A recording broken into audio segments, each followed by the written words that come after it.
It's afternoon, 2 hours after the close of our last episode.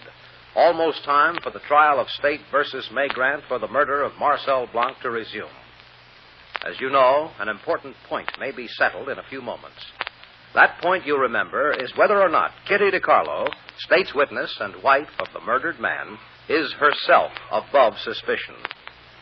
Perry Mason contends she is not. That it is entirely possible Kitty DiCarlo committed the murder and now is trying to throw suspicion on Mason's client. And, of course, the only way the State can prove Mason's contention wrong is to provide Miss DiCarlo with an adequate alibi. And that's just what the State is going to try and do. Well, right now, as we follow Perry Mason from the corridor phone booth and into Judge Selby's courtroom... Excuse me. Excuse me, please. Will you pardon me, please? Oh, you're back. Yes. Well, you look very cheerful, Counselor. I'm wearing a big smile, am I not? Which looks as if it was tattooed on. Bad news from Paul? It wasn't the best, Della. We've had bad news before. The next witness is a good man. Well, so what? Really? Paul checked him as well as he could on such short notice, but Gedredes is a good man. A good, honest man. So say his neighbors. So say the people with whom he trades. So say his priest. Yet he's going to furnish Kitty DiCarlo with an alibi? He's the next witness. You think it's a mistake, Perry?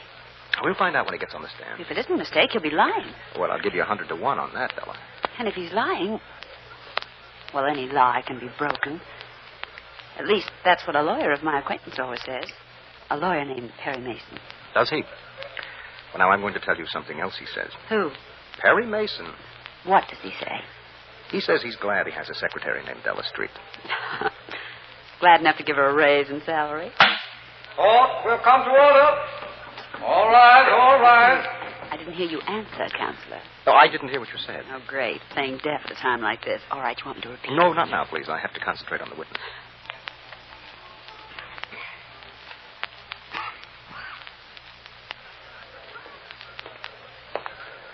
Tell the court your name, please.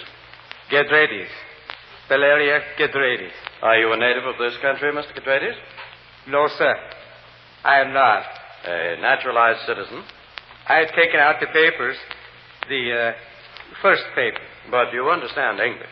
Oh, yes, sir. I have English, a little Polish, a little Dutch, and Czech. Much Czech and much German. All we're interested in is your understanding of English. To write, not so well. But to hear and understand and say, yes. Very good. Now, what's your occupation, please?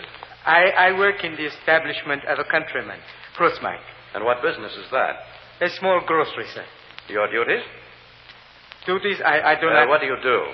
You have an interest in the business? Are you a part owner? Owner? Oh, no. Prusmak is owner.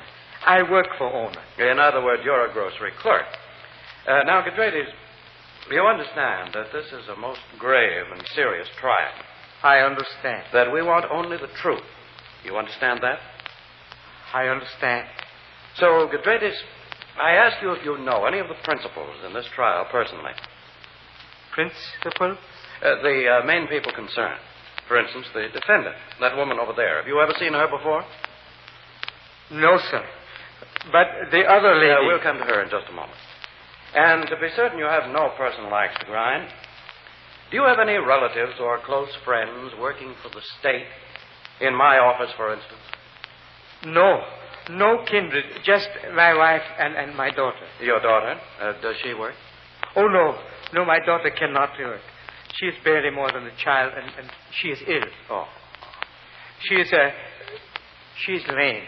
So you don't know any of these people? You have no personal interest in the outcome? No interest. Good. Now, Mr. Gedredes, is there anyone in this courtroom whom you have seen before? Yes, sir. That lady over there. Yeah. This lady? The one I'm standing beside? Yes, sir. Stand up, Mr. Carlo. Are you certain, Mr. Gedredes? Certain you've seen this lady? Yes, sir. Sit down, Mr. Carlo. The lady's name is Miss Catherine DiCarlo. Now, tell us where you saw her, Mr. Gedredes. It was the night my daughter became ill. Go on. My daughter is lame from an accident. She's in pain. Well, at one time, the pain is worse than at other times. When it is bad, very bad, she needs medicine. Of course. Yeah. This night, it was bad. Very bad. I woke to hear her crying.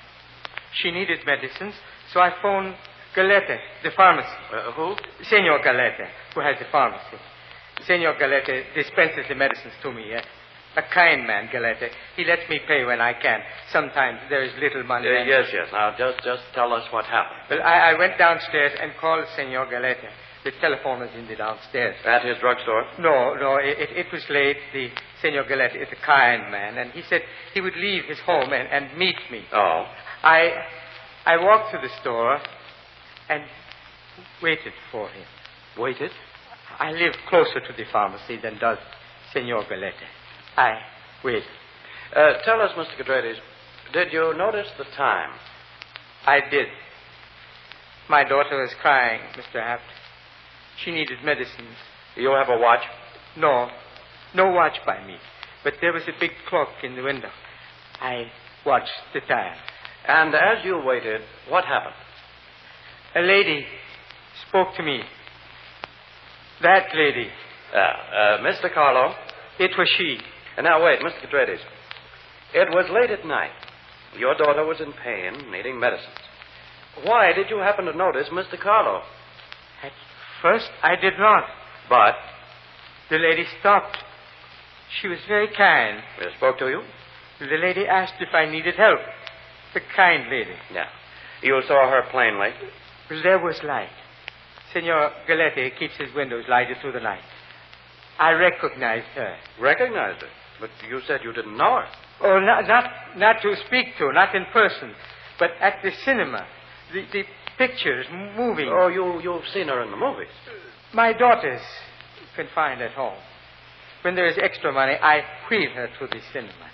It is a moving chair. Yes, a wheelchair. Yes. So you recognized Mr. Carlo? I did. And she spoke to you? For a moment. Long enough for you to know her? Yes, sir. And you're sure of the time? You were watching the time? Yes, sir. Mr. Cadredes, a man known as Marcel Blanc was shot and killed in the early morning of October 29th last year. On what day did you see Mr. Carlo? On the early morning of October 29th. Mr. Cadredes, Marcel Blanc was shot at 5 minutes before 3 a.m. on October 29th. At what time did you see Mr. Carlo? Just before 3 o'clock. Perhaps 5, perhaps 3 minutes before. What is the address of Galete's pharmacy? The corner of Hill and Patterson Streets. The corner of Hill and Patterson. Ladies and gentlemen, that corner of Hill and Patterson Streets is 4 miles. 4 miles away from the apartment where Marcel Blanc was killed. Now, you've heard this man, this simple, good man, whose only concern is his job and his crippled daughter, this man who wants only to do his duty. You've heard this good man positively, beyond the shadow of any doubt, place Kitty DiCarlo 4 miles away at the time of her husband's murder. And so who does that leave, ladies and gentlemen? Who does that leave now that Mr. Cadredes has given the lie to Mr. Mason's slanderous, desperate accusation of Mr. Carlo? You know who it leaves, ladies and gentlemen. It leaves May Grant. May Grant and May Grant alone, who could have and who did murder Marcel Blanc. Your witness, Mr. Mason.